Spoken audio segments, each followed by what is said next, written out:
Hey everyone. So I just thought I would leave a note about dances and about what inspires people to come and what makes our dances different than other dances. I've been watching the astronauts who took off a few days ago and traveled up into space, and I was just hearing a report that they went, they saw the Earth and they saw the moon, and they've been watching the moon, and then they moved to the other side, the dark side of the moon, and they got to a point where they were the furthest away that we've ever been from the Earth.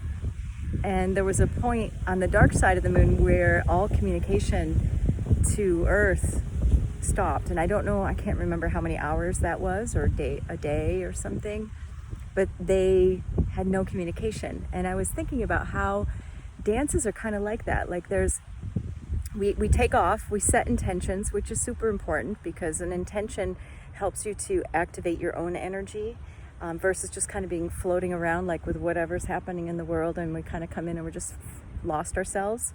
But if we're tuning into our own deepest desires, what our body wants, what our heart wants, what our mind wants, what we need, then we can set an intention and we activate our own energy and our own source, like prayer, for what we want to be moving with.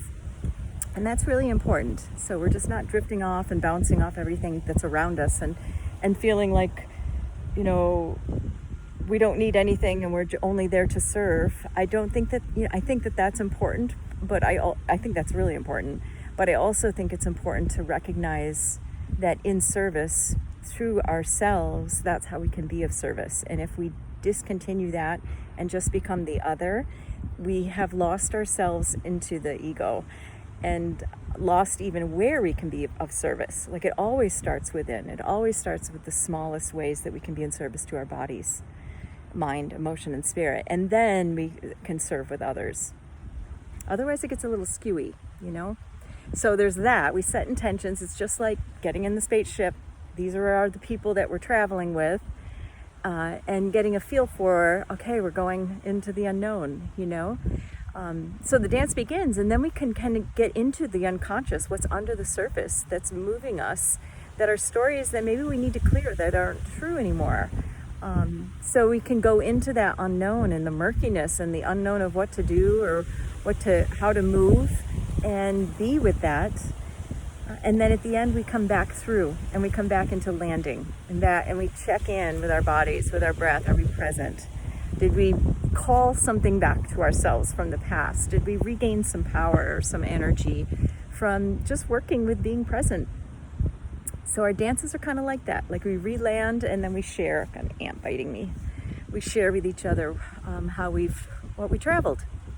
Well, some people come like every dance, and it's like a regular practice of staying in the depths, staying in the deepest truth, creating as much stillness as possible, and focusing our energy with lots of intent.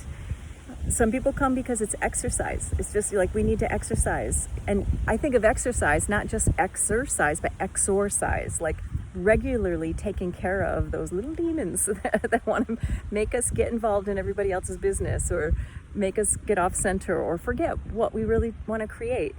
So that's a regular practice of steeping in those spaces. And then some people come just to the red tent, and that's wonderful too. There was a woman that came, and she hasn't been in a long time, and she reflected on how much more movement she has in her body now and more presence than she used to have. So they also have a rhythm month to month. And then some people just come to the beach dances, which are new moon and full moon. We have a new moon one coming up on a week from Wednesday, and they're at the beach at sunset. And following that rhythm of time of new moon, full moon is cyclical and can help you connect more to nature and more freedom and naturalness in your body. And then, of course, the on-site are 3 times a week. Each of those groupings, there's a lot of like regular people that show up on site, and on Saturday nights are different than Sunday mornings. And then the beach dance tends to have their own crowd of people, their own group. They're the beach dancers. And then we have people that cross over and they come to Red Tent, or they come to on-site beaches and come to beach dances. So, you can be anywhere in that, what do I want to say, in that grid. You can be whatever serves you, but following a rhythm helps. And regularity and continuity is just like listening to music from beginning to end.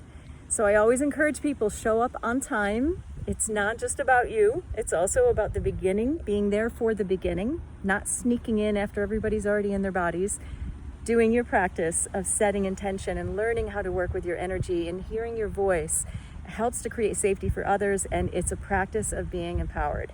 So, show up on time and don't leave early if you can.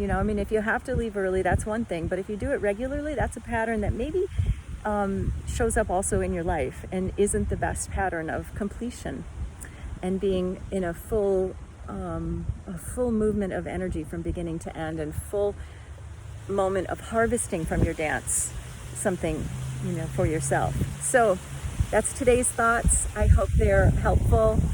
Have a good day.